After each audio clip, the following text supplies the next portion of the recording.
গিয়েছিলাম শ্মশান ঘাটে। নির্বাক তাকিয়েছিলাম শ্মশান ঘাটের চিতায়।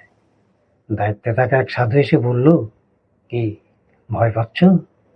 আমি হালকা কাবা গলায় বললাম, হ্যাঁ, ভয় তো পাওয়ারই কথা। কত মানুষ এই চিতায় জ্বলেছে।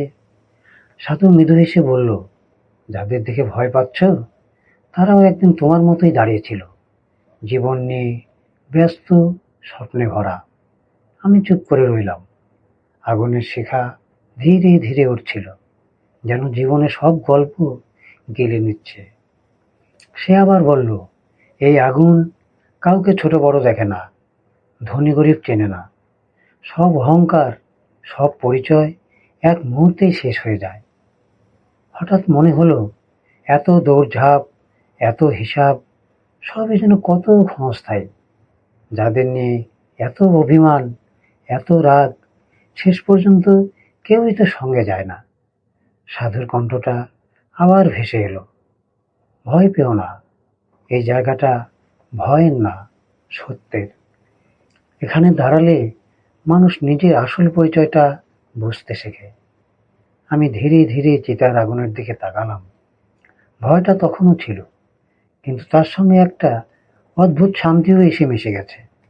মনে হলো, জীবনটা এত জটিল না, আমরা নিজেরাই তাকে জটিল করে ফেলি।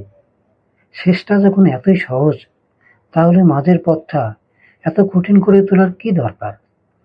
মনে পড়ছে কিশোর কুমারের সেই বিখ্যাত গানটির কথা, এই তো জীবন, হিংসা বিবাদ লোভ ক্ষোভ বিদ্বেষ, চিতাতেই সব শেষ।